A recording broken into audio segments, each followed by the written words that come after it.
You know, I spent a lot of my life like trying to be more American, and then I spent some of my life trying to be more Chinese. And then I came to this realization that this is what I'm between, really, and expressing that in our food here is like what we're trying to do.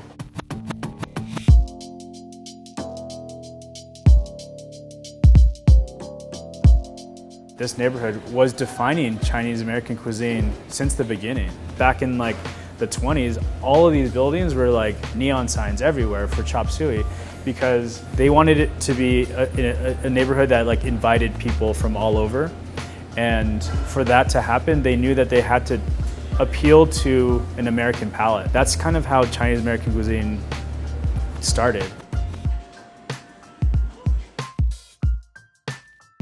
When I think about my childhood, like I shopped with my grandma. We would shop all day long, and then I would just like hang out at her house, and then all of a sudden she would just like be kind of creating these things that were just super delicious. So she had the eagle eye, and she saw exactly what she wanted, and she was like digging through crates, digging through piles to get the 2 beautiful eggplants that she wanted. This street, Stockton, is like where a lot of the shopping really goes down. White eggplant, Romano beans. Definitely if you're looking for a walk, you gotta come here. Buddha Bar. This is basically where all of my employees come to drink after work. I want to take you guys over to Can's, which he was the one that brought the Lazy Susan to America. Super historic space. Now it's closed. Yeah, he was like a super progressive Chinese chef, and everyone, all the famous people back then, all come in here.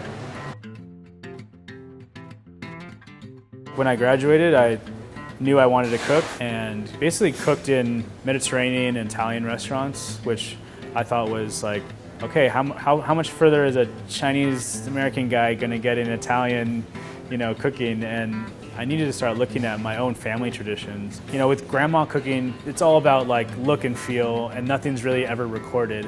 So when I was trying to get these things down and she was passing away, it impacted me in a way of understanding that if I wasn't even able to pass on a recipe from my grandma to my kids eventually, then there's gonna be this like loss of tradition. That made me feel really responsible to drop everything to go to China. I thought I was gonna feel more Chinese in a sense by being in China, but I actually felt less. What it made me feel like actually was like more Chinese American, and understanding that my perspective as being Chinese American was very different. More and more, like in this neighborhood, I'm seeing a lot of like, for lease signs, and how many more tourist souvenir shops can there be here, really? When I heard that all these places were closing, I felt like it was my responsibility to be in Chinatown. I've had a lot of custard tarts. This one is like the best. Maybe 10? Yeah. Okay, I'll do 12.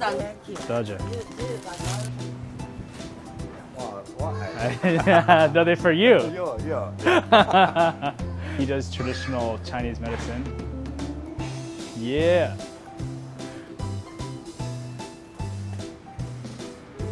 Yeah.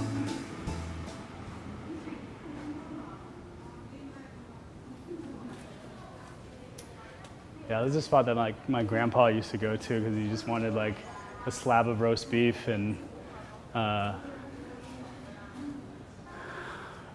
I was surprised because I was here even just like last year, kind of reminiscing, but now they're closed.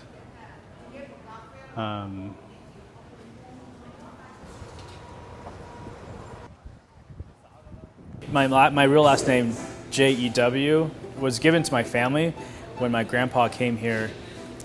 The immigration officer or whoever wrote it as J-E-W.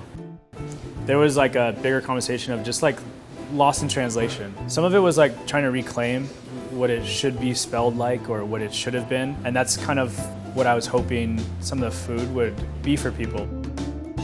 I feel like I'm channeling my grandma a lot of times. Like I'm always searching for what I think is the best ingredient first. Oh my God, so good.